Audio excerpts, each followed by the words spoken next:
Tov. Bezrat Hashem avec l'aide de Dieu. Ça va, on est bien, on est chaud. Ah oui, ça fait chaud. On est prêt. Et toi, t'es prêt? Moi, je dépends de vous, moi. Alors, Dieu est l'endroit du monde et le monde n'est pas son monde. Tov. T'en fous, le divin, c'est l'endroit tu t'en fous parce que Dieu c'est pas Dieu. Ah non, il est pas. Ouais, il est partout, voilà. C'est un peu comme ça. Bon, t'as pas un macro spécial. Ouais. On va étudier avec l'aide de Dieu une sira du Sirot Haran, la sira numéro 139. Dans la sira numéro 139, encore une fois, ça fait partie des conversations que Rabbeinu a parlé, qui est au sujet d'une Torah du Likutei Moharan. Et dans le Likutei Moharan, la Torah, c'est la Torah numéro 56 de la deuxième partie du Likutei Moharan. C'est une toute petite Torah, mais une Torah qui est exceptionnelle. Une Torah qui vaut de l'or. Une Torah qui est vraiment, vraiment très forte, qui maintient énormément tout ce que Rabbeinu a dévoilé dans la Chassidut Breslev. C'est une toute petite Torah qui fait dévoiler des choses qui nous font montrer réellement qui on est et combien on vaut. Rabbi Nachman de Breslev, il nous apprend dans la Torah numéro 56. Je voudrais d'abord lire la Torah numéro 56, Bezrat Hashem, de la deuxième partie du Likutei Moharan. Et là-bas, Rabbeinu, il parle du cœur. C'est quoi le cœur? Il y a un cœur, comme il dit Rabbeinu, israélien. Vous savez que le mot israélien, c'est un nom que Rabbeinu a dévoilé, qu'à l'époque n'existait pas. À l'époque, il y avait hébreu, il y avait juif. Israélite ou israélien? Non, israélite. Israélite. Ah, israélite, c'est pas pareil. Ouais. Oui, mais israélien, c'est en français quoi. Non, israélite. Hein? Israélien, c'est celui qui habite en Israël. Israélite, c'est. Non, c'est. Ça veut dire quoi aussi? C'est les pays Israël. C'est les traditions. Bah, ça, c'est un nouveau nom. À l'époque, il n'existait pas ce nom. Israélite. Israélite. C'était les pays Israël? Non, c'est les Hébreux. Dans la Torah, il disait pas Les Hébreux. Non. Non. Les juifs. Non, on parle pas Je crois que c'est les. Ivrim, c'est les Ivrim, les Hébreux. Ou les Juifs. Les enfants d'Israël, il n'y a pas? Si, les Béné Israël. Non, mais en français, je veux dire. Les enfants d'Israël, mais pas un Israélite. Ouais. Et l'autre, maintenant, moi, je vous parle, il y a 200 ans. Ouvrez les écrits d'il y a 200 ans, ce mot n'existe pas. Ce mot n'existe pas. Le premier mot qui a dévoilé ça, c'est Rabbi Nachman. Il a dévoilé ce qu'on appelle le Israéli. C'est quoi le Israéli? Le Ish Israël? C'est quoi? C'est quoi? C'est un guerrier vaillant. Ah, d'où tu le sais? Voilà. Guerrier vaillant. Ah ben non, il dévoile un secret qui est énorme. Un vrai secret. Non, mais c'est ça. C'est bien, tu sais. C'est quoi le secret, mes amis? C'est que depuis le jour où on a été appelé un hébreu, grâce à Avraham Avinu, qu'on a été appelé un juif, parce que Avraham Avinu a dévoilé Dieu. Et Avraham Avinu, il a dévoilé Dieu à Yitzhak, son fils. Et Yitzhak, il a dévoilé à Yaakov. Et ainsi de suite, Yaakov, il a dévoilé à ses enfants. Et ses enfants à ses enfants. Et depuis, on est ma'amine, on y croit. On base notre croyance sur Avraham, Yitzhak et Yaakov, qu'eux, ils ont fait le travail. Et nous, on n'a plus besoin de faire ce travail de recherche. Car eux, ils l'ont fait. Et nous, notre travail à nous, c'est juste d'y croire. Que Dieu est là. Que Dieu, il y a la providence divine qui nous garde. Qu'il est là et qui fait attention à nous tous. Mais mes amis, si vous allez voir dans toute l'histoire juive, de toute la Bible, toujours le peuple juif n'était jamais dans un endroit en repos. Au début, Akadosh Baruch Hu demande à Avraham Avinu de sortir de là où il est et de y aller en Eretz Israël. Il arrive en Eretz Israël, il y a une famine. Dieu lui donne Eretz Israël en cadeau. Et qu'est-ce qu'il y a dans Eretz Israël? Une famine. Est-ce que c'est un beau cadeau, ça? Est-ce que c'est un beau cadeau? En général, non. Alors, c'est ça le cadeau de Dieu? Bon, il ne se pose pas de questions, parce qu'à Kadosh Baruch Hu, il ne faut pas se poser de questions. Il va en Égypte, il prie Hachem, et quand il va en Égypte, on lui prend sa femme. Alors il se dit, je comprends plus, qu'est-ce qu'il faut qu'il se passe là? Bon, on lui rend sa femme, en plus on lui donne des cadeaux, etc., etc. Il retourne en Eretz Israël, on lui reprend sa femme. Alors, quand ça va se terminer tout ça? Eh ben non. Et en Eretz Israël, il rentre en guerre contre 4 rois. 4 rois! Vous savez ce que c'est 4 rois? C'est-à-dire, c'est des guerres, c'est 4 empires, d'accord? Et Abraham Avinu ne se pose pas de questions. Là où il est, là où on le met, il fait son travail. C'est quoi son travail? La croyance. Continuer à croire que tout c'est pour le bien, et que ce que fait Akadosh Baruch Hu, c'est le droit chemin, c'est le bon chemin. Je dois passer par là. Mais il y a un moment où tu craques. Il y a un moment où tu craques. Comment ça se fait qu'Abraham Avinu n'a pas craqué? Ni Yitzhak, ni Yaakov. Ni pendant tous les 2000 ans ça fait depuis qu'on est là et qu'on n'a pas craqué. Comment c'est possible qu'il n'a pas craqué? Après toi, Abraham Avinu, c'était un homme. Un homme, il craque. Même le plus grand des tzadikim, il craque. Vous savez pourquoi? C'est très simple.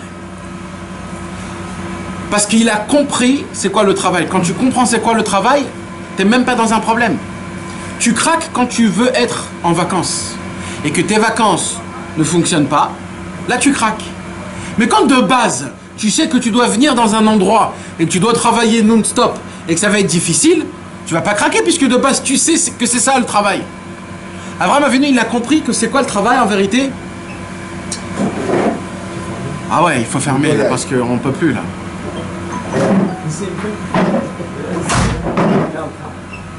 Non mais ça c'est mauvais en plus. T'as plus, ouais. C'est pas moi.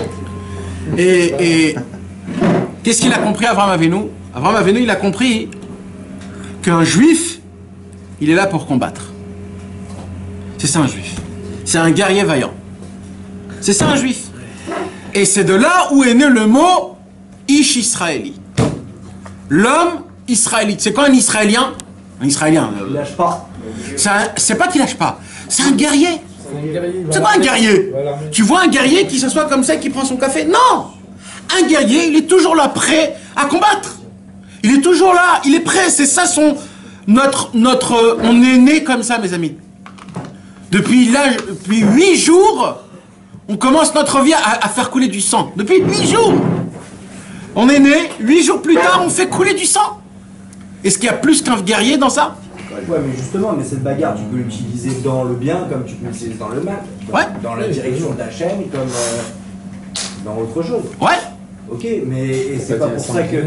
Donc comme tu continues toujours à te battre, parce que des fois t'arrives, des fois t'arrives pas, des fois tu chutes, des fois donc toujours tu continues à te battre, et toujours t'as la émona, toujours... Non, on s'en fout de chuter ou de pas chuter, c'est pas ça le Inyan. C'est pas ça le Inyan. C'est de toujours te battre. Un guerrier, c'est quelqu'un qui se bat. Un guerrier, c'est pas quelqu'un qui gagne des guerres. Ça, c'est un héros. Ça, c'est un général. Un guerrier, c'est quoi? C'est quelqu'un qui est toujours guerrier. On ne pose pas des questions s'il a gagné ou s'il n'a pas gagné. Il est prêt à se battre. Ouais, maintenant plus que ça. Il est plus que ça. Un mec qui est super beau, habillé classe, d'accord, qu'il a des grades, et qu'il est beau, et il est classe, il a son truc avec ses trucs, etc. D'accord? Et c'est un homme de guerre. C'est pas un homme de guerre, c'est un homme qui fait partie de l'armée, d'accord? Militaire. Non. Un homme, un haut gradé. Militaire. Et il y a l'homme qui est tout sale, avec des habits déchirés, que ça se pourrait qu'il lui manque une main ou un pied, et il pue, il est crasseux. Quand tu le vois lui, tu vois un général. Qu'est-ce qui se passe? Tu dis quoi, tu vois quoi? Bah tout l'inverse. Il a du potentiel. Qu'est-ce qu'il faut... C'est quoi le mec qui est sale et qui lui manque? Et oui. Et l'autre tu vas lui dire c'est... Voilà, c'est un puant, il pue, il est sale. Je ne sais pas si vous savez, mais moi j'ai vu quand les Chayalim ils sont revenus de la guerre, la dernière, qu'ils étaient plus de 2 semaines vraiment dans le champ et que leurs habits, c'était impossible de pouvoir se tenir à côté. Ils ne se sont pas changés. Ils étaient 2 semaines dans les tanks. Ils n'ont pas bougé 2 semaines dans un tank. Ils se faisaient sur eux-mêmes. Ils ne pouvaient pas sortir parce qu'après c'était très grave. Que les chaussettes se collaient à la peau. C'était devenu une seule partie. Quand tu enlèves la chaussette, tu enlèves la peau. C'était quelque chose comme ça. Maintenant, un mec comme ça, quand il revient après 2 semaines, il est tout noir. Même la maman ne reconnaît plus son fils. D'accord? Et juste à côté se tient le Premier ministre d'Israël. Super beau, super classe, etc. qui est là. À qui tu viens et tu serres la main et tu lui embrasses sa main? À qui? À celui qui est sale, qui pue. D'accord? Maintenant, quelqu'un qui est sale et qui pue, ça ressemble à quoi, à qui? Nous, on est comment, nous? On est des beaux mecs ou on est des gens qui puent, nous? On pue. On pue, on est sale, nos habits sont sales, on est troués, notre neshama, elle est éclatée. Et pourquoi ça? On est des guerriers. Parce qu'on est dans la guerre. On est dans le fin fond de la guerre. On est en plein milieu du Sdekrav. C'est quoi le Sdekrav? Le champ de bataille. On est en plein champ de bataille.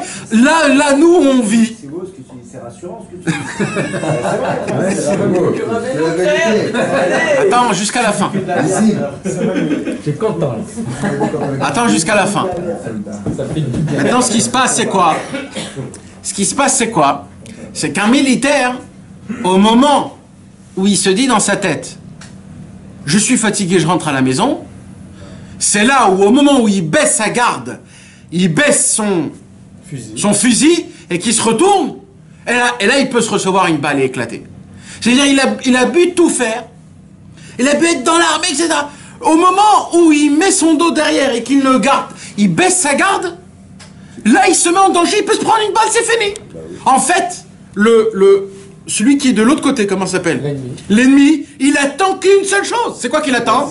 Que le mec, il se dit, je suis fatigué, je rentre à la maison. C'est là où Rabbeinu, il a dit, En shum yehush ba'olam klal. Parce qu'au moment où vous baissez vos bras, moi j'ai perdu, dit Rabbeinu, c'est moi qui perds. C'est pas vous, c'est moi qui perds. Parce que c'est qui fait l'armée? C'est moi. Moi, je vous emmène à droite, à gauche, vous devez juste toujours... Comment on a gagné la guerre des 6 jours? On n'avait pas de casda, on n'avait pas de casque. La majorité, ils avaient des bâtons, c'était même pas des fusils. On a couru avec des bâtons contre 6 nations. Et ils se sont barrés de peur. Parce que c'est qui fait l'armée? C'est qui fait l'armée?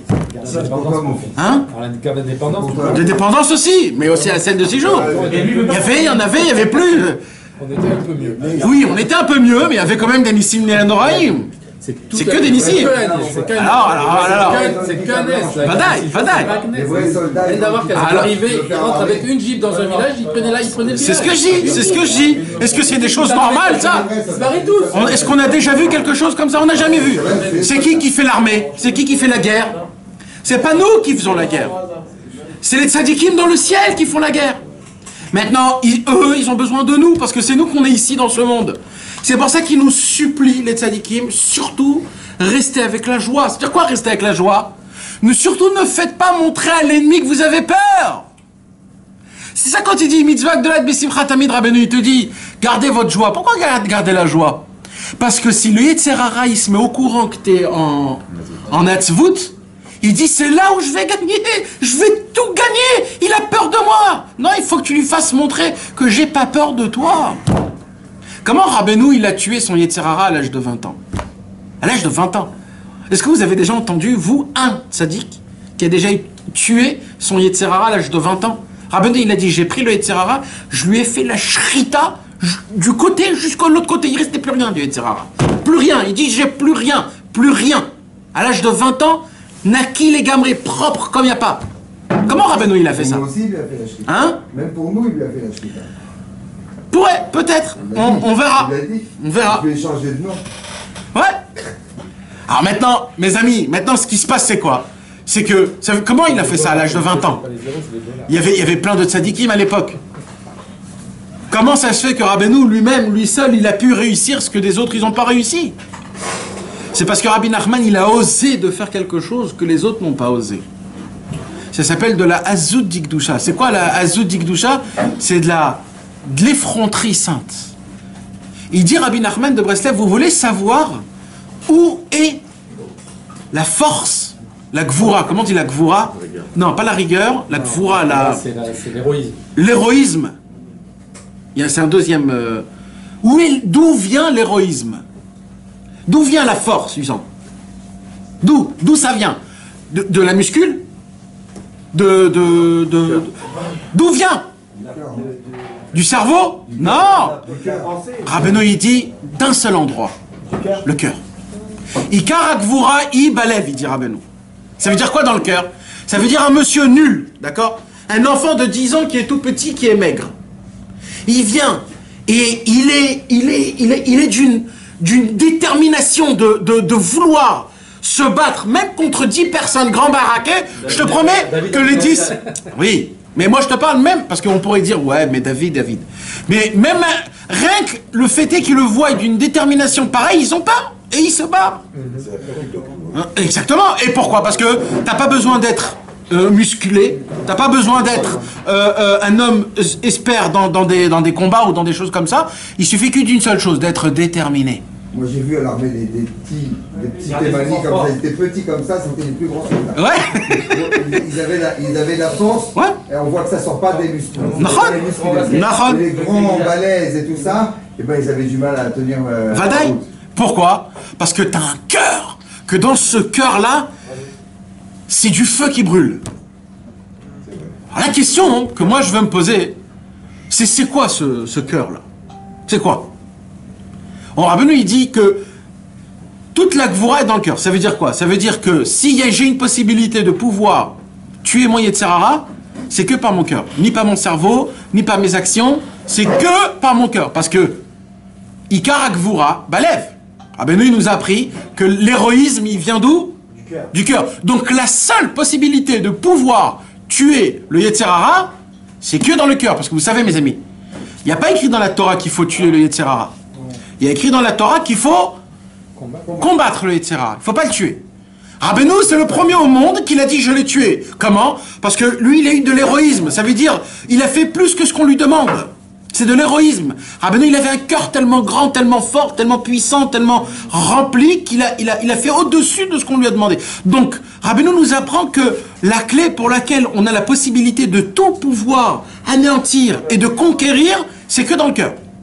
Ni dans le savoir, ni dans l'expertisant, dans l'expérience, pas dans tout ça. Une seule chose, c'est le cœur. Donc il faut le mettre dans son domaine. Puisqu'il est dans le cœur, il est dans notre cœur à nous. Oui. Des fois, il est aussi dans le cerveau, des fois. Oui, mais souvent il est dans le cœur. Il est aussi dans le cœur. Alors dans son domaine, t'as raison, c'est dans son domaine. Exactement. C'est la Gvura, quand tu dis l'héroïsme, tu parles de Gvura, du Gibor. Ouais. Dans le Sipur des Balkila, c'est le Gibor, c'est Ouais. la force de cette là. Ouais, mais pas la rigueur. Pas la rigueur, c'est une. Il n'y a pas que le cerveau qui peut maîtriser le cœur, mais diriger le cœur. Ça, c'est une grande marloquette, ça. Tout le Inyan de Rabbeinu, pas du tout, c'est pas ça du tout. Tout le Inyan... C'est la tête qui doit maîtriser le cœur. Non. Rabbeinu, non. Il y a un travail qui se fait ensemble. Il y a un travail qui se fait ensemble, d'accord? Le cœur tout seul, il faut pas. Le cerveau tout seul, il faut pas. Le top, c'est les deux. Mais quand, pour l'instant, et mon cerveau et mon cœur sont détruits. Et les yeux? Les yeux, c'est toujours le cerveau. C'est aussi dans le cerveau. Ça fait partie du cerveau. Les 7 points. Comment tu fais pour être tout le temps déterminé? Attends. On va arriver à ça. Mais pour arriver à ça, quand ton cerveau et ton cœur, les deux, ils sont éclatés. Qu'est-ce que tu fais? Alors Rabbeinu, il dit, le cœur, il a quelque chose de plus fort que le cerveau. C'est quoi? C'est que le cœur, il a une sensation qui est au-dessus de tout. Et c'est quoi? On va en parler là maintenant. Et c'est là où j'arrive. Qu'est-ce qu'il y a dans le cœur? Comme ta question. C'est quoi le cœur? C'est quoi le cœur?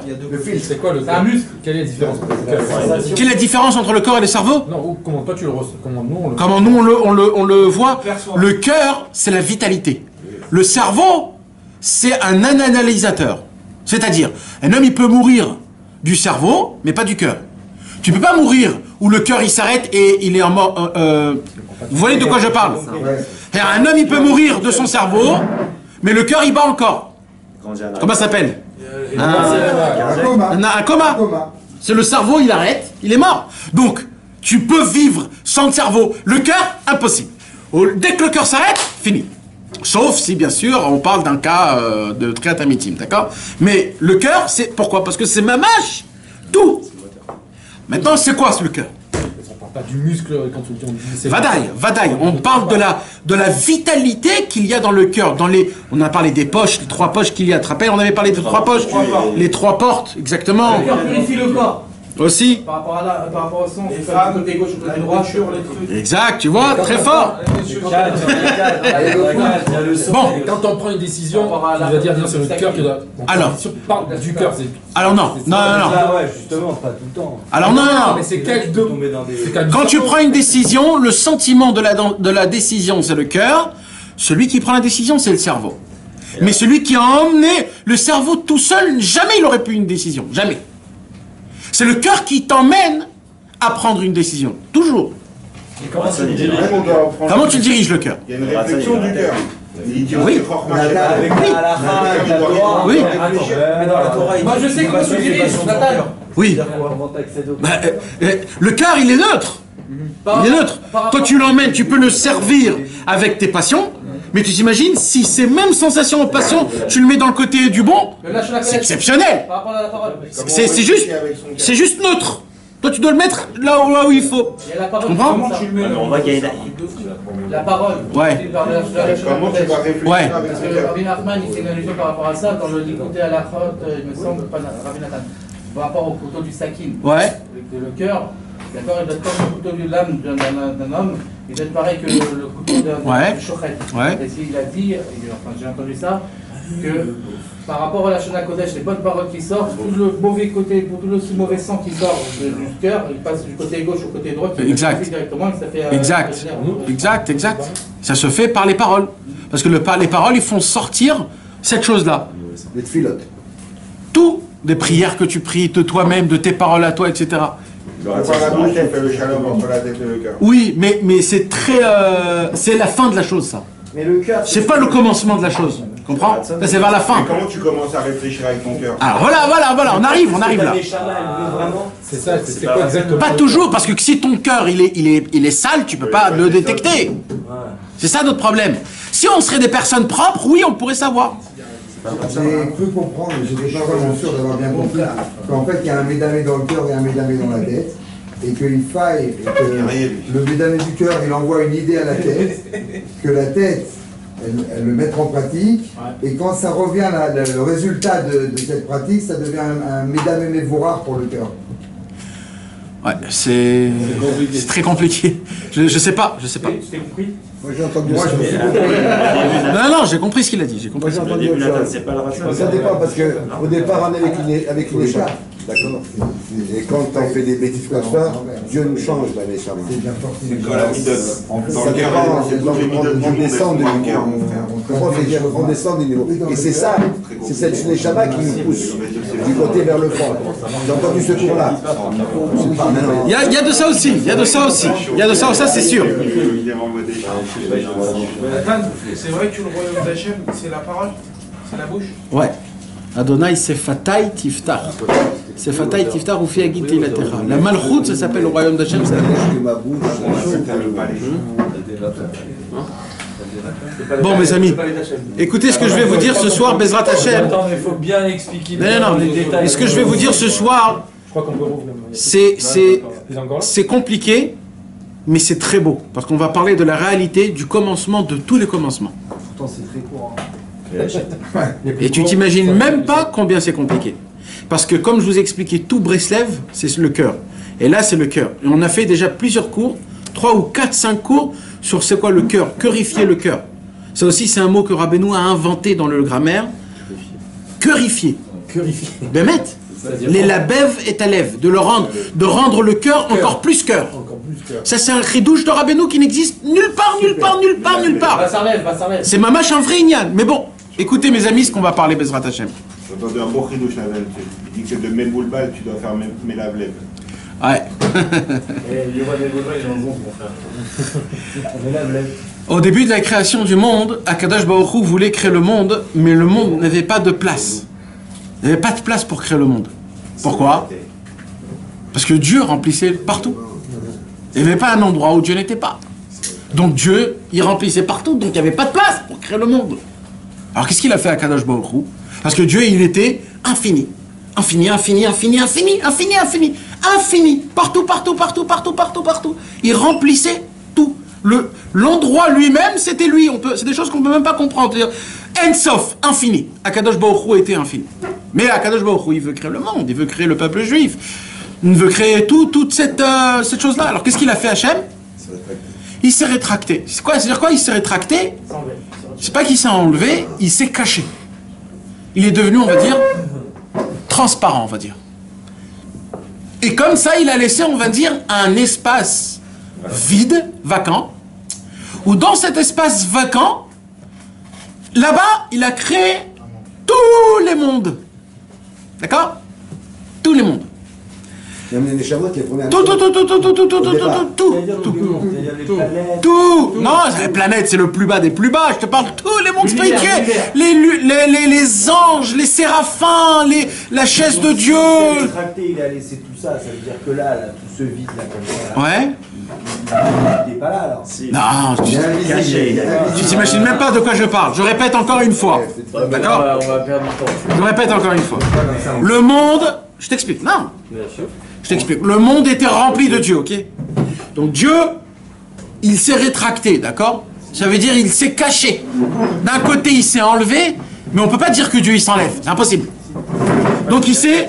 Comment? Éloigné. Il s'est Rétracté. Il s'est caché. Il s'est contracté. Il est là, mais on ne le voit pas. Il a laissé une ombre, on va dire. D'accord? On va dire... il s'est enlevé, mais il est resté encore tout le reste. D'accord? C'est juste dans un point, il a fait un point où dans ce point-là, il s'est enlevé. Maintenant, ce point-là, il est... Énorme. Quoi énorme? Il est... C'est toutes les c'est tout.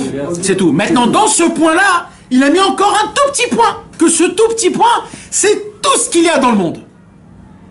Tout ce qu'il y a dans le monde. Donc, il se passe quoi? Alors, je répète. Il s'est rétracté et rétracté. Voilà, je répète. Il y a... Donc, en fait, il y a quoi? Il y a l'infini, le vide et le monde. Compris? Ouais? D'accord. Donc, ça veut dire, je répète, il y a l'infini. Dans l'infini, il y a un endroit tout petit où il y a l'espace vacant. Et dans l'espace vacant, il y a un tout petit point où ce tout petit point, c'est toute la création du monde, matériel et spirituel. C'est quoi l'espace vacant? Un halal apanouï. Le vide. Il y a un vide où quand il n'y a pas Dieu, il n'y a rien, c'est un vide. Le noir total. Le néant, plus rien.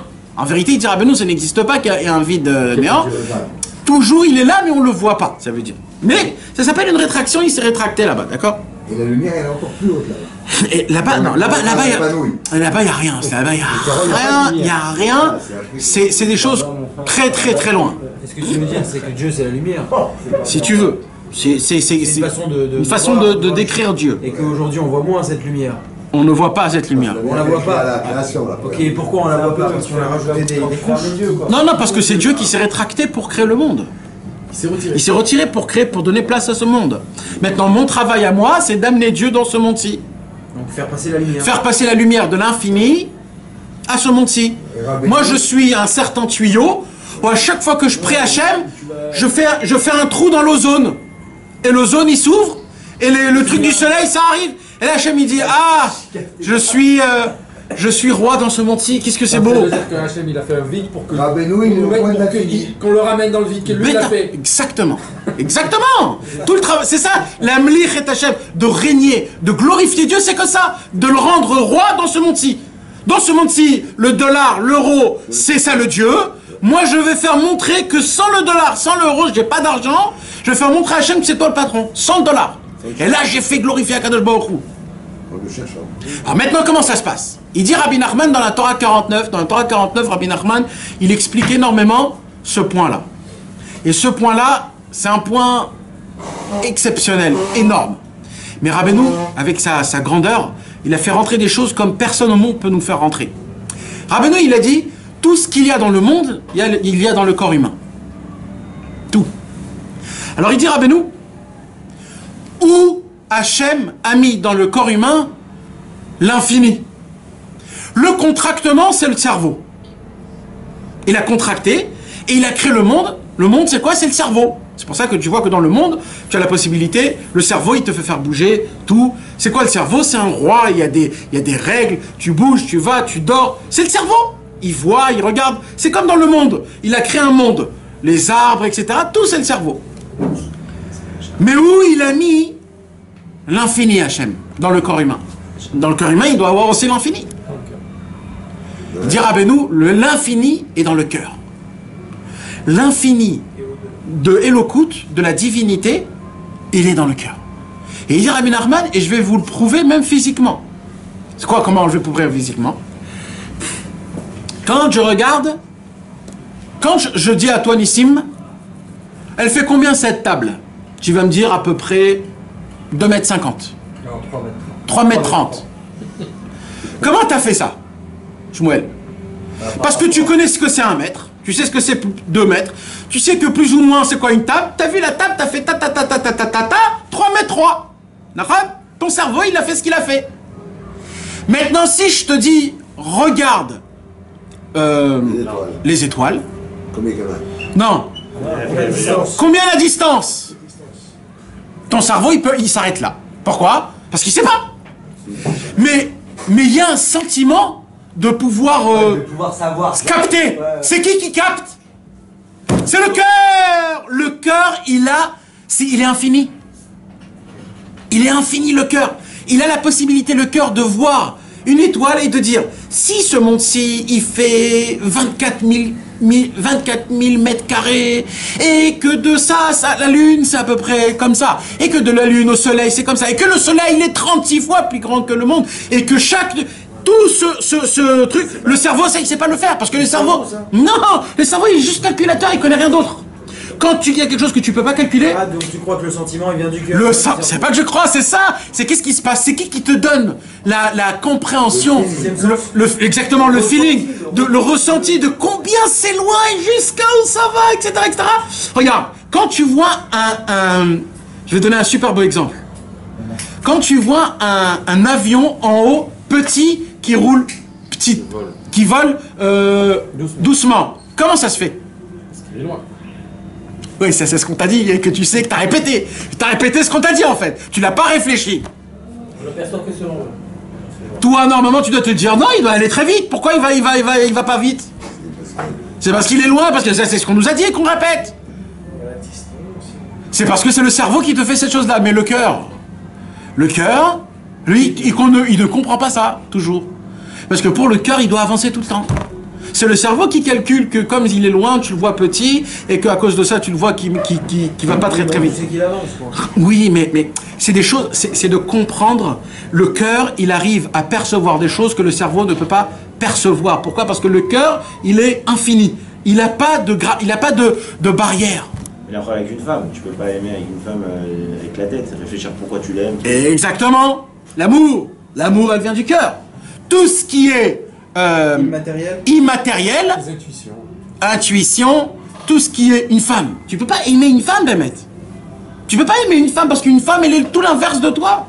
Akadosh Baruch Hu, il a créé un cœur, que ce cœur, il est infini, qui dégage toutes les barrières, et grâce à ça, tu peux aimer une femme qui est complètement l'inverse de toi. Tu peux aimer un autre juif, tu peux aimer quelqu'un d'autre, tu peux faire... Ou le contraire, Bevadaï, pareil pour une femme, exactement. C'est tout les choses qui sont pas pareilles. Maintenant, il y a une possibilité grâce au cœur, oui, de pouvoir aimer. Pourquoi? Parce que le cœur n'a pas de barrière. Le cœur, il est infini. Comment c'est possible, mes amis? Écoutez, maintenant, vous allez comprendre quelque chose que beaucoup d'années, vous ne pouvez pas les comprendre. C'est quoi? Pourquoi il y a une grande marloquette entre Rabbi Nachman et les autres tzadikim? Pourquoi les gens n'ont pas pu avaler Rabbeinu d'une manière normale, comme un autre? Ils sont jaloux, ils n'ont pas découvert ce qu'il a dit. Ils n'avaient pas de cœur. Pourquoi? Parce que lui parle avec son cœur et les autres avec leur cerveau. C'est que parce que tout le monde en entier qui est normal fonctionne d'après le cerveau, ce qui est normal. N'arrête ou pas? 1 plus 1 égale 2, qu'est-ce que tu vas me casser la tête? Rabbeinu, il a dit, je m'excuse, 1 plus 1, ça peut être 1, 2, 3, 4, 5, 6, ça peut tout être. Lui on dit, mais attends, t'es sérieux là? Il a dit oui. Il a dit, mais non, 1 plus 1 égale 2. Il a dit, oui, quand on pense avec le cerveau, mais quand on pense avec le cœur, 1 plus 1 peut être aussi 1. Parce que moi, je prends le 1 et je le rends 1, je les colle, j'en fais 1. Je les unis. Ça peut être 11, ça peut être 300. Mais vous comprenez de quoi je parle, mes amis? Rabbeinu, il a ouvert une porte. C'est la porte de la 3D. C'est que jusqu'à maintenant, tu pouvais voir un film en noir et blanc sans écouter, comme c'était à l'époque. Et aujourd'hui, d'un coup, t'es passé au 3D, tu mets des lunettes, tu es dedans le film. Rabbeinu, il a dit, moi, je réfléchis avec mon cerveau. Non, avec mon cœur. Ça veut dire quoi? Ça veut dire, j'ai 20 ans, j'ai tué mon Yetzer Hara, j'ai plus rien du tout. On a tous la possibilité de pouvoir tuer notre Yetzer Hara. On a tous la possibilité de tous pouvoir aider tzadikim comme Moshe Rabbeinu. De casser les tavot, oui, de pouvoir, on a une possibilité de pouvoir casser complètement tout l'orgueil qu'on a, tous les sentiments du mensonge qu'on a, tout ce qu'on se sent qui est mauvais. On a la possibilité. Tous les autres, ils te disent, tu peux pas. Tu peux rapetissir, tu peux réduire, tu peux enlever un petit peu, ça peut plus te influencer. Mais d'enlever, t'es un être humain, mon frère. Il faut que t'en... Regarde, il y a une très grande question. Rabbi Nachman, il a dit, j'ai complètement tué mon Yetzer Hara. Un jour, Chas v'Shalom, vous savez, il y avait un grand, il y a 100 ans, un philosophe juif de Pologne. Il s'appelait Berdichevski. Il s'appelait Yudmem Berdichevski. Micha Berdichevski. Et lui, il écrivait des articles. Des articles, d'accord? C'était pas un religieux, hein. C'était un contre la religion. Ouais. Et un jour, il s'est dit, je vais me régaler sur Rabbi Nachman. Et il a écrit, en gros, la vie de Rabbi Nachman, et à côté, il a mis toutes les questions. Comment Rabbi Nachman, il a dit qu'il a tué son Yetzer Hara à l'âge de 20 ans, et qu'il n'a plus aucune tava, et que pour lui, un homme et une femme, c'est pareil. Comment ça se fait après qu'il a pu avoir des enfants? S'il a tout cassé, il ne peut plus avoir d'enfants. Vrai ou faux? Logique. C'est logique. C'est incroyable, non, c'est une mitzvah d'aller avec sa femme. C'est mécanique, hein. Ouais, mais attends ouais, mais Hachem, il nous a créé l'envie d'une femme pour avoir un enfant. Donc quand tu enlèves l'envie d'une femme, on va avoir des gosses. Ça y est? Comment ça fonctionne? Ok, mais... Donc tu vois, on peut pas. La Gemara, voilà, il dit dans la Gemara, quand ils ont tué le Yetzer Hara, il n'y avait plus d'œufs. Il y avait un moment où ils ont tué le Yetzer Hara, les Talmidei Chachamim. Ouais. D'accord. On dit qu'il y a différents cas. Mais chacun il devait le faire pour lui. On dit qu'il y a différents cas. Il y a des personnes qui veulent le faire deux fois dans la semaine. Ouais, oui, d'accord. Mais quelqu'un qui a enlevé son Yetzer Hara, il n'y a plus rien, tu peux pas. Même si tu veux, tu peux pas. Mais tu peux pas. Tu peux pas. Mais t'as pas compris. C'est une mitzvah, mais ça fonctionne plus. Si t'as plus envie de ta femme, tu me vois. Non, il se passe pas rien. Il y a bien une liaison, qu'on fait une comparaison dans ce qu'on étudie par rapport à Dieu et la liaison entre la femme et l'homme, physiquement, la liaison entre l'homme et Dieu. C'est pour cela que Akadosh Baruch Hu, il a dit le Yetzer Hara, il est bien d'un côté quand vous savez l'utiliser. C'est que le Yetzer Hara, il te donne, si tu sais bien l'utiliser, c'est toute une histoire de dosage, toujours. Mais on dit pas que le Yetzer Hara, c'est nous-mêmes. C'est aussi nous-mêmes, c'est notre illusion. Alors c'est le Benjamin ou c'est nous-mêmes? Non, c'est notre illusion. C'est le Koach HaMedameh, c'est une force qu'on a en nous-mêmes. Hein? Rien qu'avec la prière, il a réussi à mettre ça. Non.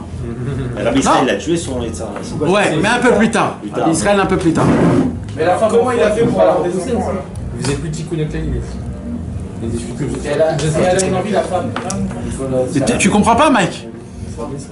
Ça fonctionne plus. Là-bas, ça fonctionne plus. Terminé.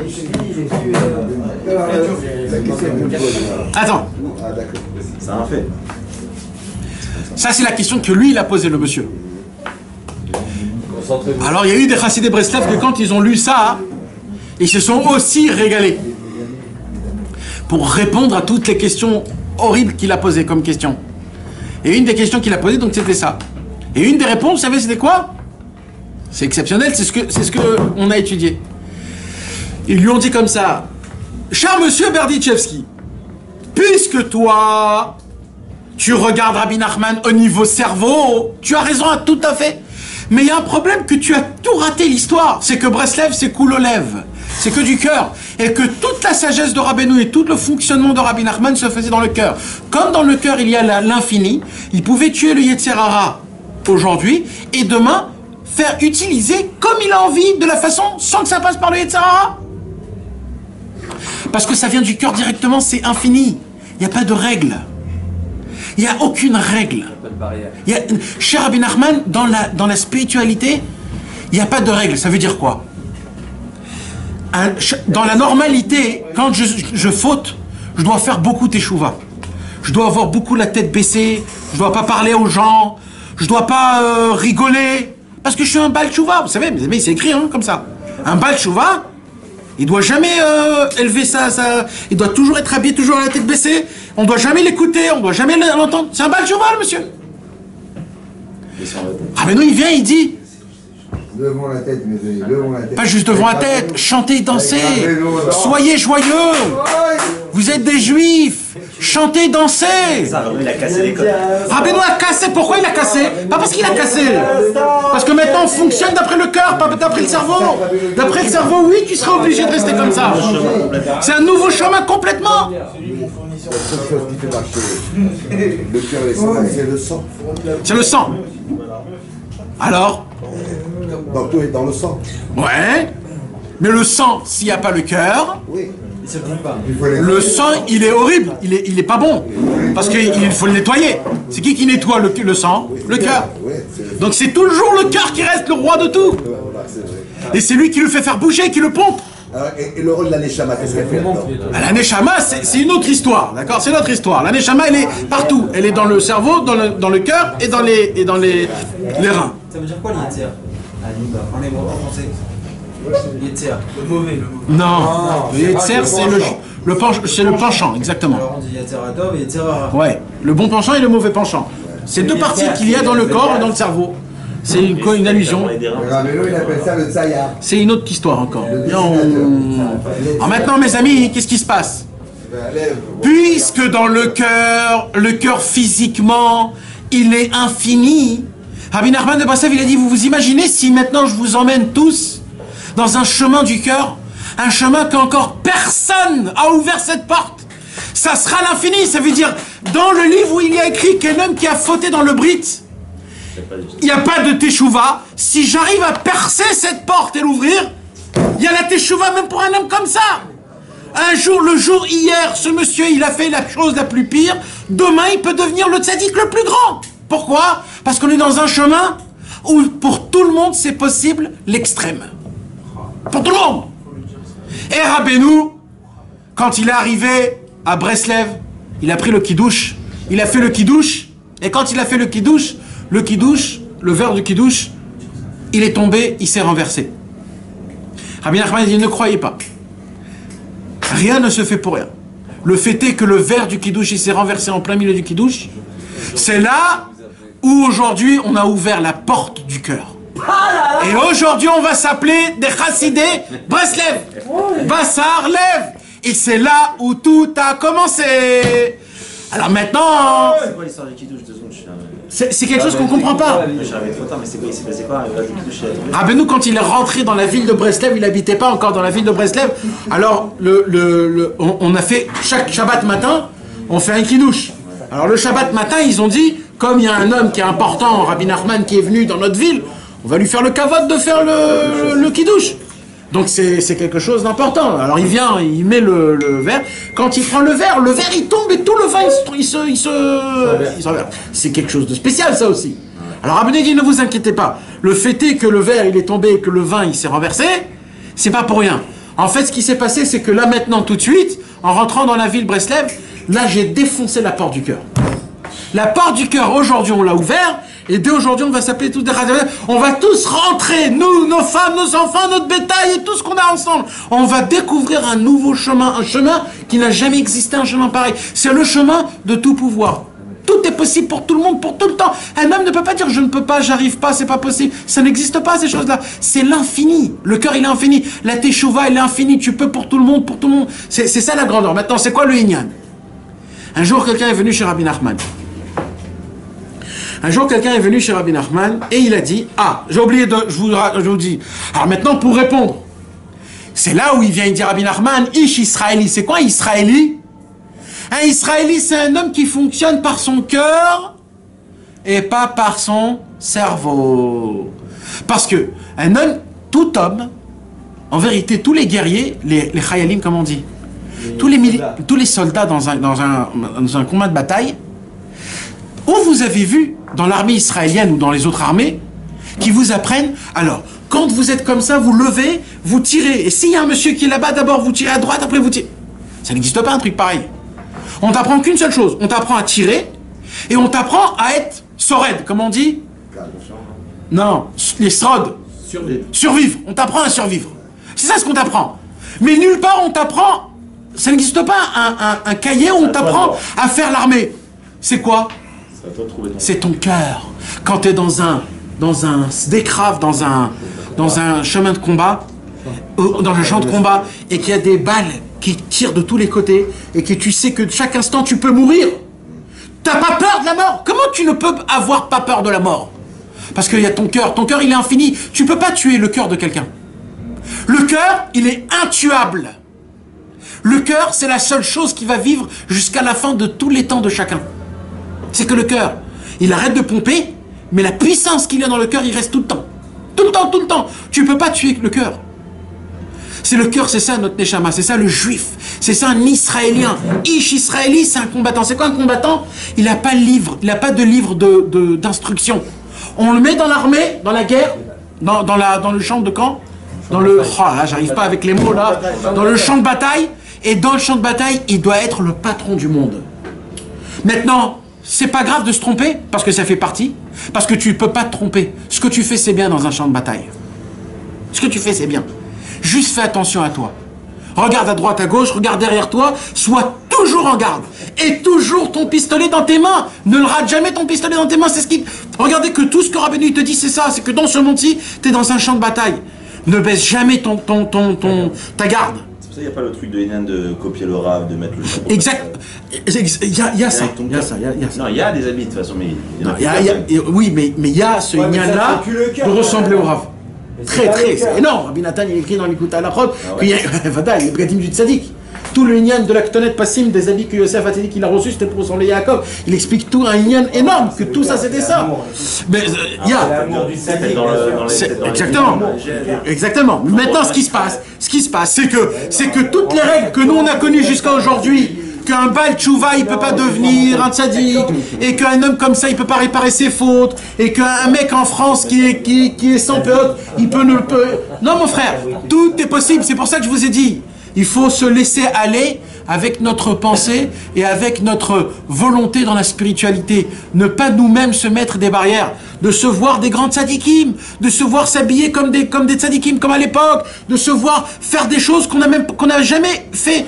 Chatzot. Moi, j'ai jamais fait Chatzot. Ça fait 30 ans que j'ai jamais fait Chatzot. Pourquoi je vais faire Chatzot? Pourquoi pas? Pourquoi pas? Pourquoi pas faire Chatzot? Je me suis jamais trapomigué. Moi, j'ai pas vu mes parents se trapomiguer. Eh ben, tu vas commencer, mon frère. Commence. La malo. Ça veut dire quelqu'un qui a un grand cœur, un bon cœur. C'est plus important que quelqu'un qui a plus de profond. Un homme qui a un bon cœur, il va réussir. C'est pas plus important, on peut pas dire ça. Mais il va mieux réussir qu'un homme qui a une bonne cervelle. Parce qu'un homme qui a une bonne cervelle, jusqu'à aujourd'hui, c'est quoi ce qu'ils essayent toujours de faire? Les F-35, tous les trucs super stylés, qu'ils n'ont plus besoin de pilotes, ils n'ont plus besoin... Mais à la fin du compte, ils voient qu'on est obligé toujours de mettre un pilote. Le pilote automatique ne peut pas tout faire. Avec toutes les inventions, avec toute la chorma qui peuvent faire rentrer dans les nouveaux objets sans pilote, techniques, etc. Pourquoi? Parce qu'il y aura toujours des choses que pour ça on a besoin du cœur. On a besoin qu'il fasse quelque chose que le pilote, il est contre les lois. Et c'est contre les lois. Donc l'ordinateur il va te dire non, en danger. Mais le pilote il dit je m'en fous. C'est que comme ça que ça fonctionne. Il faut que je fonce dans le mur. Et après il faut que je détruis le mur et je passe dans le mur. Il y a des moments où il faudra faire des choses qui sont complètement en danger. Le fait est que nous maintenant on fait des choses. Et on n'a pas peur, on fait de la fatsa par exemple. On va dans des endroits, on essaye de parler à droite à gauche, on rentre dans des choses, dans des endroits qui font très mal, qui font très... Et on dit on n'a pas peur, on n'a pas peur, c'est Rabbeinu qui va me tenir, Bezrat Hashem, etc.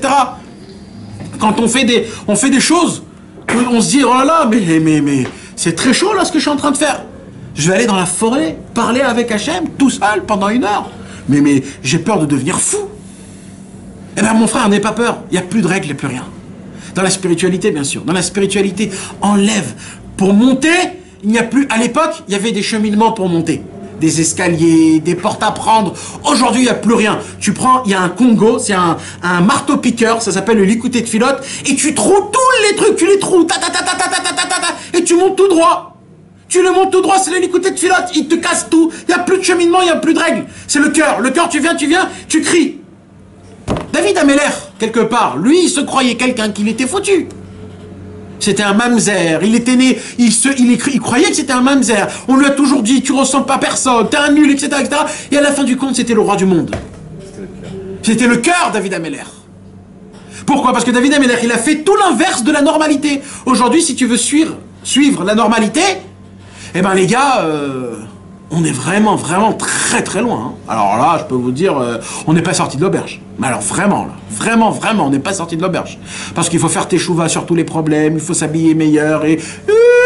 là, là, là, là.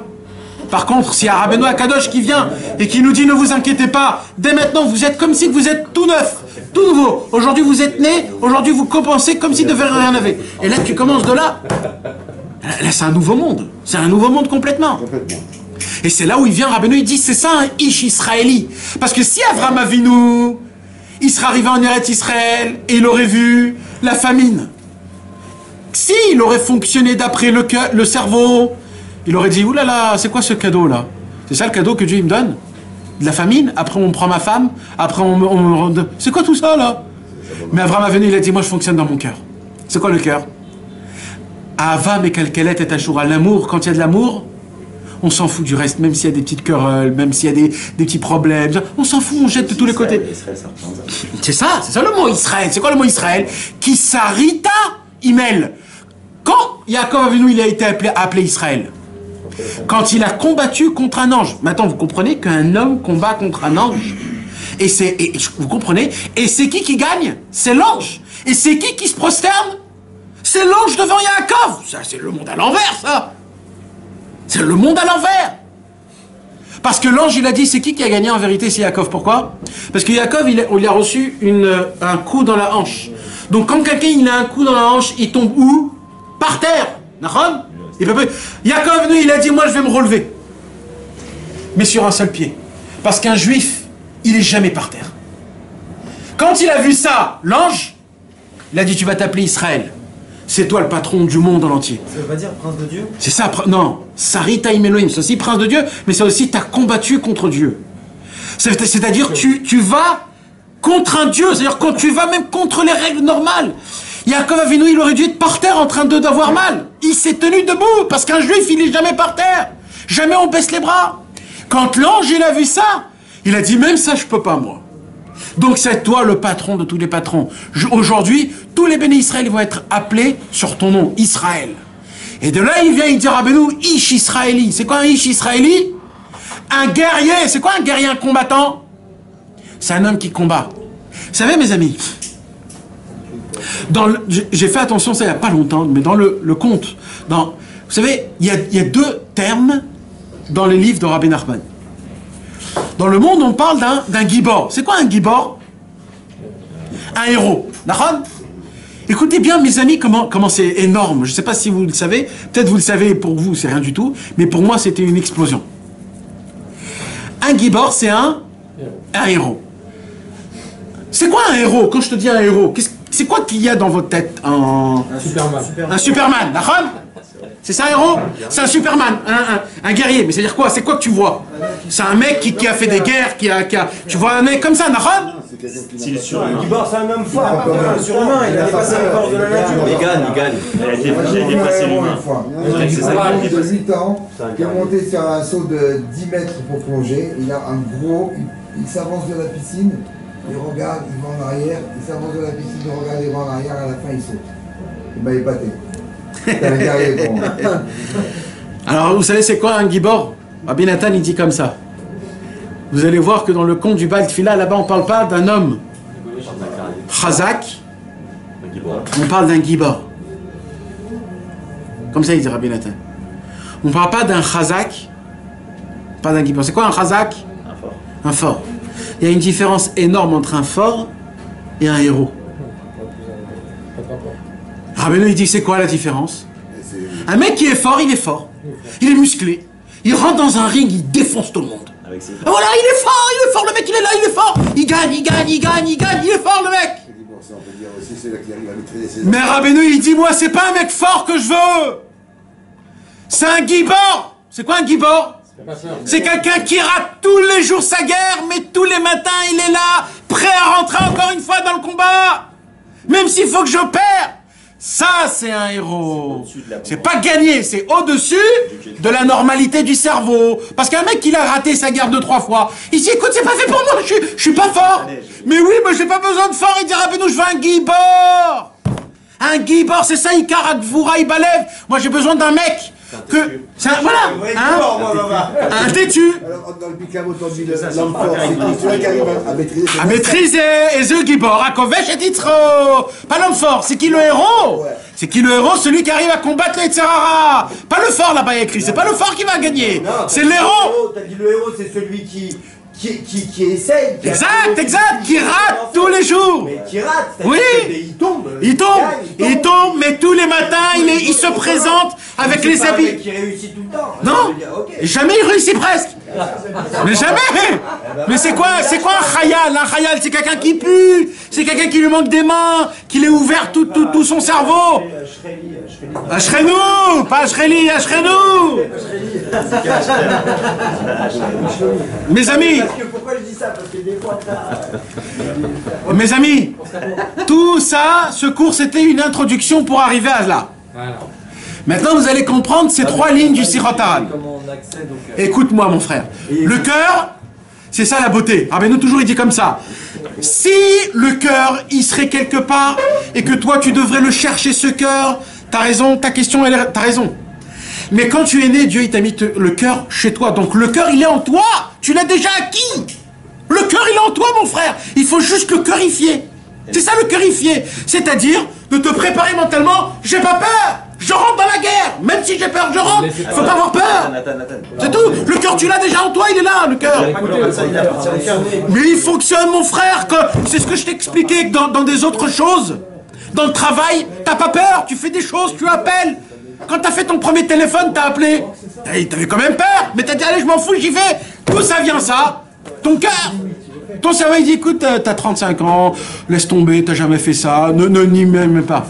Alors voilà, c'est pareil. Et tout le monde, on fait tout ce qu'on arrive, c'est grâce au cœur. Et quand, par exemple, Rami Israël, il pouvait pas se lever pour aller au il allait s'habiller jusqu'à la porte. Exactement. Ça sert rien du cerveau, ça. Rien du tout. C'est tout l'inverse du cerveau.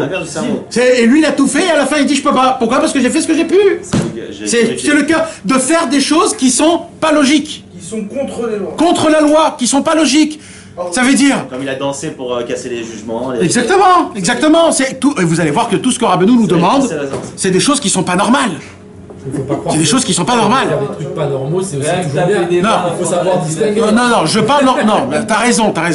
Je parle tout ce qui est écrit dans les livres. Pas commencer à faire des folies. Mais oui, parce qu'on est en train de dire ce qui est pas normal. Non, je parle des choses qui sont écrites dans le livre, tu comprends? Comme un homme, par exemple. Un homme, il se dit, je sais pas lire hébreu. Pourquoi je vais me lever Hatzot? Il a raison ou pas? Il a raison. Mais il lit en français. Alors, viens, on dit qu'il a pas. Alors, il a raison ce qu'il dit. Il sait pas lire, le monsieur, alors non. Alors, Rabbeinu te dit, mais t'es sérieux? Mais un homme qui veut, il fait. Il y a pas, non, je peux pas. Il y a pas ce mot-là. Je peux pas, j'arrive pas, ça n'existe pas. Parce que t'as un cœur. Le cœur, c'est infini. C'est l'infini de Dieu. Est-ce que Dieu, il est infini? Dieu, il est tout puissant. Si Dieu il est tout puissant, quelque part, toi aussi, t'es tout puissant. Tu sais pas faire? Lève-toi, assis-toi, prends le livre, feuille, et tu refermes. Alors maintenant, les juifs du niveau du cerveau, ils vont dire, mais qu'est-ce que t'as foutu? Mais qu'est-ce que t'as foutu? Mais t'es en train de te foutre de la... Ouais. Et il y en a un seul, un petit rouquin qui va venir, qui s'appelle Nachman de Breslev. Chazak ou Baruch, il va dire. Chazak ve'ematz. C'est ça qu'il va dire. Pourquoi? Parce que c'est le chemin du cœur. C'est ça le chemin du cœur. C'est pour ça que les gens ne peuvent pas nous comprendre. Ils ne peuvent pas nous comprendre. Parce que ce qu'on fait des fois, c'est pas logique. C'est pas logique, mais tu t'imagines qu'on fait des choses, on ne sait même pas, on les lit, ça nous prend 20 minutes de faire le tikkun haklali. Bichla, le tikkun haklali, vous savez, je vais vous dire un truc, ça va vous faire de la peine, mais je suis obligé de vous le dire, parce que vous savez que le tikkun haklali, de base, il faut faire des kavanotes, hein. Rabbeinu, il nous a dit de faire des kavanotes dans le tikkun haklali. Le yudke vavke, el Elohim, il y a des kavanotes à faire, hein. D'après Rabbeinu, le tikkun haklali, c'est pas juste de le lire, hein. Et où tu y retrouves ça? Bah, au début, dans l'Agdama, il y a écrit, à chaque fois qu'il y a le nom de Dieu, il y a... Même devant la prière. Ouais, il y a des kavanotes à faire. C'est un processus. Que à chaque fois qu'il y a un nom de Dieu, il faut penser le nom de El Elohim. C'est très important, Rabbeinu dit. Ça dépend du Inyan. C'est ça qui enlève. Non, je vais pas expliquer pourquoi. Mais c'est ça qui enlève. Oui, mais c'est important. C'est ça qui enlève. Non, mais dis-le au moins. Même si t'as pas la kavana, dis-le. C'est ça qui enlève la vie. Il y a Hachem. Ouais. Non, il a dit toujours avoir la kavana. C'est pas ça que c'est pour la kavana. Ah ben si. Là oui. Là oui. Ouais, ça aussi, il y a beaucoup de gens qui se trompent. Ouais. Quand tu dis tel mot et tel mot, ça va enchaîner que telle chose, etc. Et ça, c'est ça qui va faire un complot de tire la goutte, etc. Là-bas, chez Rabbeinu, il est assis à côté de moi. Et un Français d'un élève de Sabbat, d'Israël. Et j'étais en train de lire le tikkun haklali avec le petit, avec mon fils. Il était à côté et il m'a entendu dire Hachem Elohim. Il est venu me voir, il m'a dit si je peux me permettre. Et de là, j'ai appris. Ça veut dire, c'est magnifique. C'est vrai que Rabbi Nathan, il était rouquin.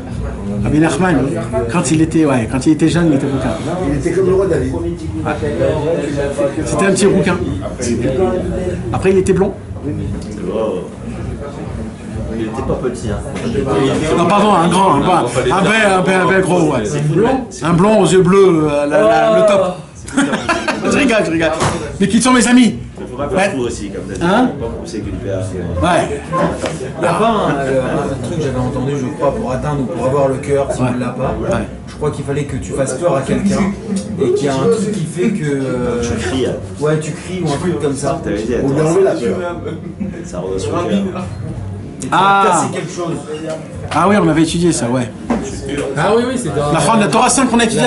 Les cris, les tonnerres, le tonnerre, c'est le tonnerre qui c'est le chauffard et le tonnerre.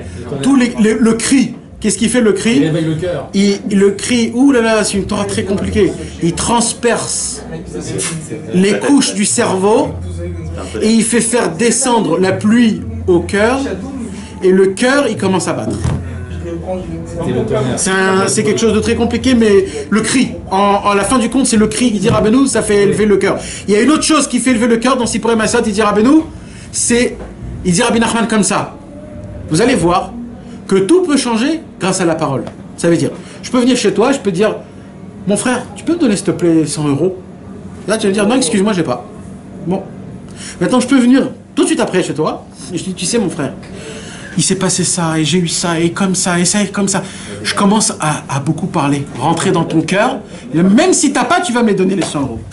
Il dit, Rabbeinu, c'est quoi qui a fait ça? C'est la déballe. C'est quoi? Non, c'est pas la déballe. Non, c'est pas la déballe.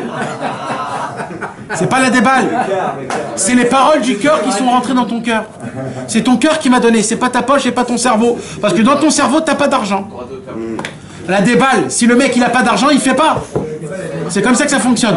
Il dit Rabbeinu, c'est quoi qui purifie le corps, Nissim? C'est quoi qui purifie le corps? Pas l'idée des doutes.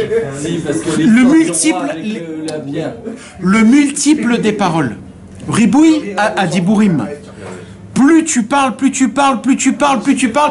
ton cœur il devient mou, il devient sensible. Il faut qu'on soit comme la goutte d'eau. Exactement. C'est là, mes amis, où je reviens dans la Sirot Haran. Un jour, un homme est venu chez Rabbi Nachman de Breslev. Il a raconté qu'on lui a proposé un chidour d'une ville qui était très loin. Vous m'entendez, les gars? Ouais. On lui a proposé un chidour d'une ville qui est très loin. Et ce monsieur, il a dit à Rabbi Nachman de Breslev, il a dit, j'ai dit à ce chidour-là, j'ai dit non.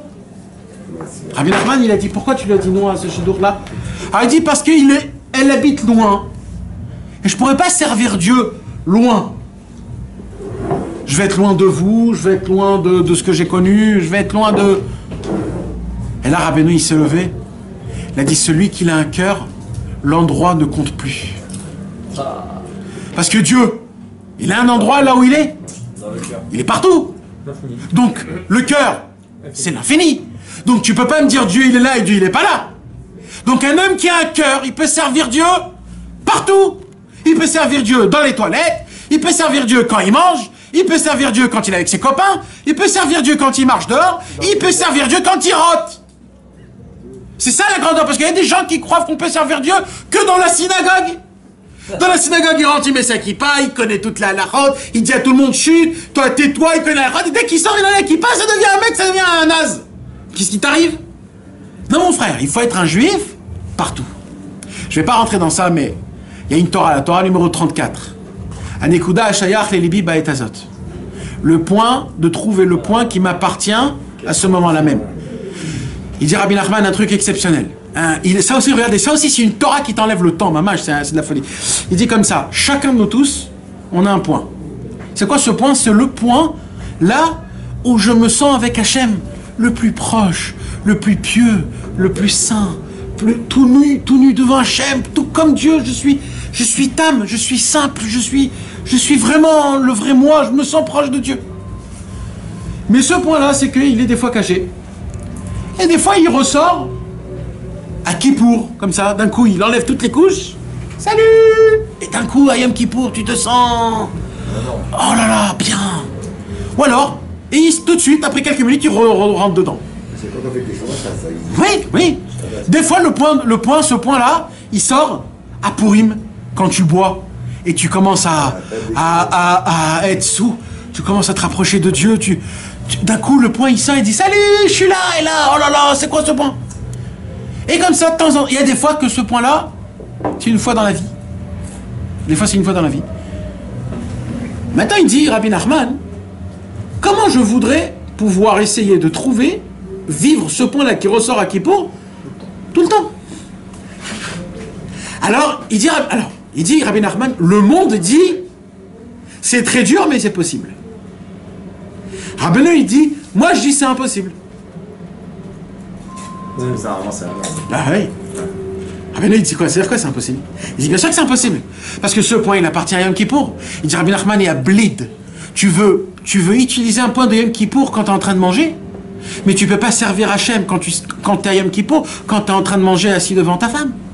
Hachem, il te demande, quand tu es assis en train de manger avec ta femme, de servir Hachem là-bas, en mangeant. C'est un autre serviteur de Dieu. Et quand tu marches dehors, il y a un autre point. Et quand tu es avec ton copain, il y a un autre point. C'est rempli de points. Il faut juste que tu les trouves, ces points. Des fois, de servir Dieu, c'est juste de se conduire avec politesse. C'est tout. Rien d'autre. Des fois, de servir Dieu, c'est de se taire à quelque chose que je veux répondre. C'est tout. C'est ça mon... Là, je suis comme Moshe Rabbeinu. Mon Moshe Rabbeinu à moi, là, c'est quoi? C'est de me taire. Et des fois, l'autre Moshe Rabbeinu, c'est quelque chose d'autre. Mais il y a des centaines de milliers de points chaque seconde. Il y a des points. Et il dit Hachem, il dit Rabbeinu, on peut servir Hachem tout le temps. C'est nous qu'on a la possibilité de choisir comment. Parce que partout, on peut servir Hachem. Mais surtout, n'attendez pas. Et là-bas, le point de Kippour, de servir Hachem comme à Kippour, ou alors comme à Purim, ou comme... Non! Chaque seconde, il y a là maintenant, là où on est tous maintenant, il y a une possibilité de servir Hachem. C'est quoi, par exemple? C'est d'écouter ce qu'on est en train d'étudier, de bien l'incruster dans notre cerveau et d'essayer de l'appliquer, c'est tout! Ça, là, on est des tzadikés Sodolam, là maintenant, là tout de suite. Si on écoute le cours, on est des tzadikés Sodolam. Pourquoi? Parce que c'est le top niveau qu'on peut faire. On peut pas faire plus que ça. Juste de faire rentrer les paroles dans le cœur, c'est tout ce qu'il y a à faire. Quand tu dors, il y a une façon de dormir comme Moshe Rabbeinu. C'est quoi la façon de dormir comme Moshe Rabbeinu? C'est de faire Kirat Shema Shel Amita, de donner ta neshama à Kadosh Baruch Hu et de dire je vais dormir pour avoir plus de force pour servir Hachem le matin. C'est tout. Il ronflait comme toi, tu vas ronfler toute la nuit. Mais c'est ça. Mais si tu ne penses pas à ça, tu peux pas servir Hachem, il dit Rabbeinu. Connais la clé pour servir Hachem partout. C'est simple, c'est très simple. Fais ce que tu peux, c'est tout ce qu'il dit. Fais ce que tu peux.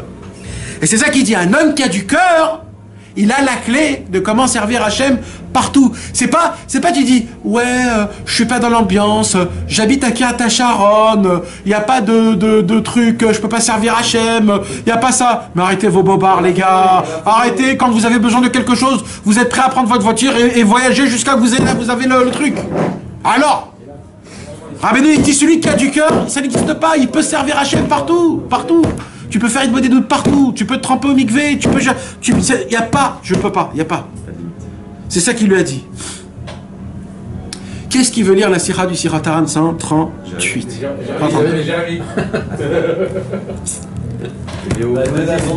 Allez, bah, va cacher Eric. Rico. Ça reste dans la famille. C'est le remplaçant. Avec l'intonation. Le cœur, il est fort. Et avec le cœur. Alors, 139. 139. L'un de ses disciples me raconta qu'il lui est arrivé de se confier à notre maître au sujet d'une proposition de mariage, et il ajouta qu'en ce qui le concernait, il n'en était pas question car l'endroit ne lui convenait pas. Ça veut dire que équivalent du service divin qui voulait servir Hachem, il a dit je peux pas servir Hachem là où il habite ma future femme, donc je veux pas me marier avec elle. Donc c'est normal ce qu'il a dit entre autres. Alors qu'est-ce qu'il lui dit Rabbeinu? Maître lui répondit en ces termes. Notre maître lui répondit en ces termes. Lorsqu'une personne possède un cœur de juif, la notion d'endroit n'est pas... Un cœur de juif est écrit? Ouais. Ah, ça c'est vraiment un truc à écrire israélite, pas un cœur de juif. Lève chez l'israéli. Là, parce que là tout change, on a dit un juif, c'est un truc normal. Israéli c'est le cœur, c'est pas le cerveau, là tout change. C'est mamash et un afkamina qui est atsoum. Tu notes ça, Yitzhak? Comment il a écrit là-bas? Israélite, il a écrit ou un cœur juif? C'est ce qui est marqué. À la fin, à la fin. Un cœur de juif dans celui-ci. Ah, même dans celui-là aussi. Attends, c'est pas ça, c'est la marque.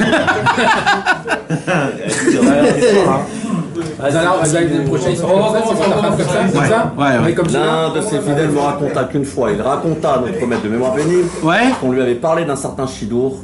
Et cet homme déclara devant lui, de mémoire bénie, que là-bas, il n'y avait pas de lieu devant lui. Mais il n'y a même pas marqué là. Ah si, il y a marqué. Et il lui répondit lorsque l'homme possède un cœur de juif. Le cœur juif. Un cœur d'israélite. Oui, mais... Non mais c'est ça, tout l'ignan, c'est ça, c'est israéli. Ou alors peut-être tu peux dire juif et écrire entre parenthèses israéli, parce que la différence elle est que Kisari Taimel, c'est-à-dire quoi Kisari Taimel? Qu'il a combattu, c'est un guerrier, c'est un combattant. Parce que ne crois pas que ça va être pas difficile. Parce que d'habiter dans un endroit où il n'y a pas de spiritualité, c'est difficile mon frère. Et tu as besoin du cœur, c'est quoi le cœur? Nos limites. Parce que si tu vis avec ton cerveau, ça va être très difficile. Tu devras, c'est difficile. Razak mon frère. Je ne me dis pas, faites-moi une place, se passe dans le cœur. Ouais, mais Rabbeinu il a dit. Rabbeinu il a dit. Tnouli et liprem. Shmuel. Rabbeinu il a dit quoi? Tnouli et liprem. Veoli chotrem. Bederech hadasha. Si vous me donnez votre cœur, je vais vous amener dans un chemin qu'encore personne n'a marché. Mais j'ai besoin de votre cœur. C'est-à-dire quoi? Donnez-moi votre cœur. Croyez en moi que c'est nos limites avec moi. T'imagines quelqu'un qui vient et qui te dit si on est des amis, on va faire nos limites. T'imagines, tu rentres dans un casino, tu vas dire ça va être nos limites. Mais c'est de la folie, c'est de la folie. Un homme qui dit à une femme je vais t'aimer, nos limites. Elle se met à toi sur tes pieds tout de suite. Ah, Rabbeinu, elle vient, il te dit si tu me donnes ton cœur, ça va être nos limites. Nos limites. Il y aura nos limites. Rien. Tout va être infini. Tout.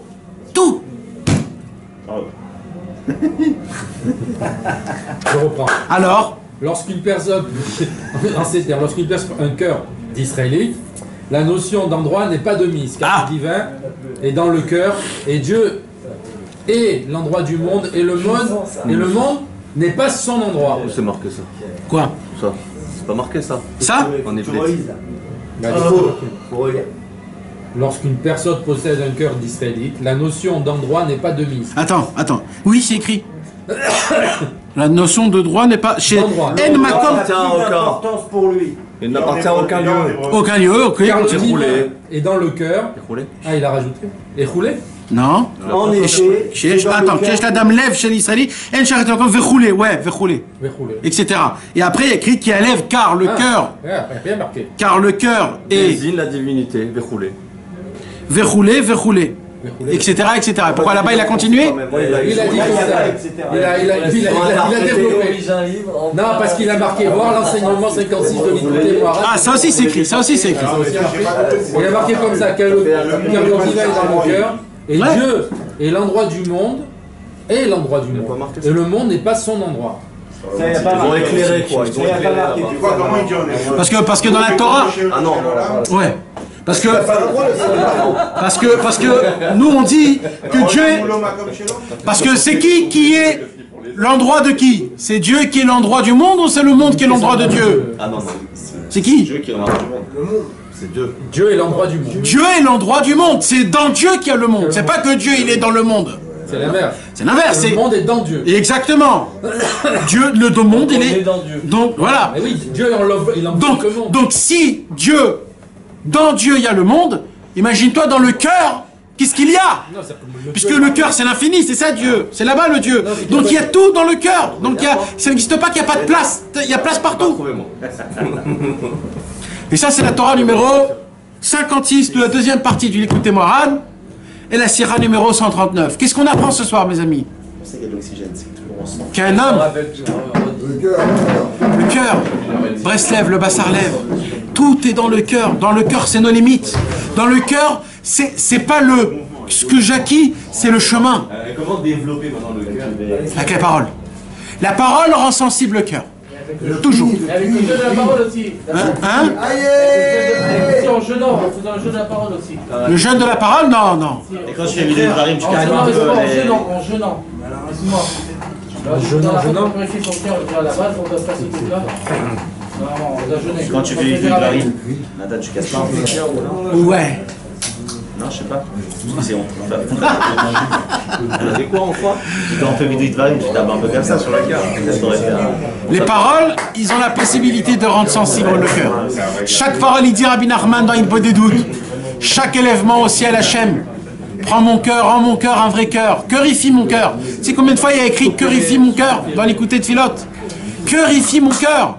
Rends mon cœur cœur. J'ai un cœur de terre, de pierre. Rends mon cœur de pierre, un cœur de chair. Venatati lachem lev basar. Lev basar veruach hadasha etet bikirbechem. Il y a un secret aussi, c'est le fait qu'on ne peut pas gagner le combat. C'est tous les jours on doit recevoir une nouvelle vie. Exact. Tous les jours. Exact. Juste se remettre en marche. C'est un tartère, en fait. Exact. Notre travail, c'est d'allumer le cœur. Exact. Tous les jours de nouveau. Et puis un jour, peut-être, Hachem.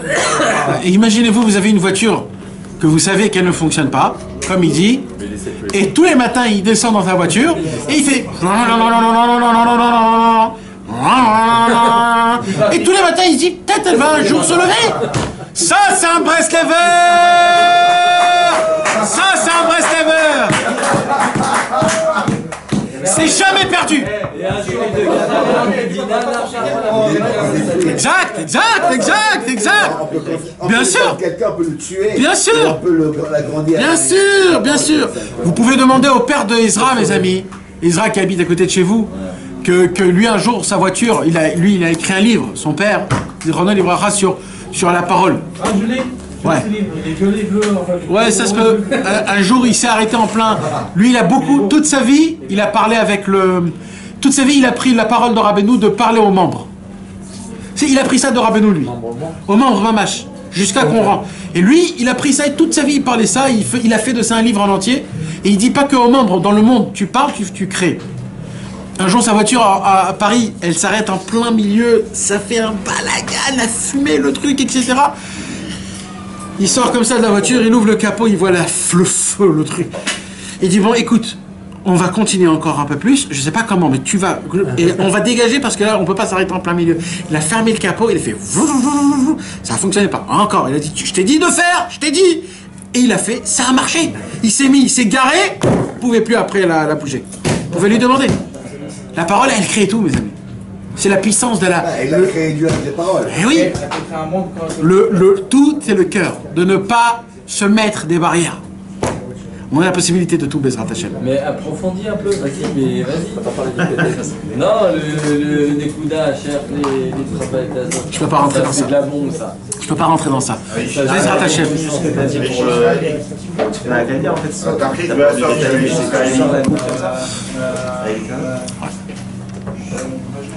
Mais pourquoi on faut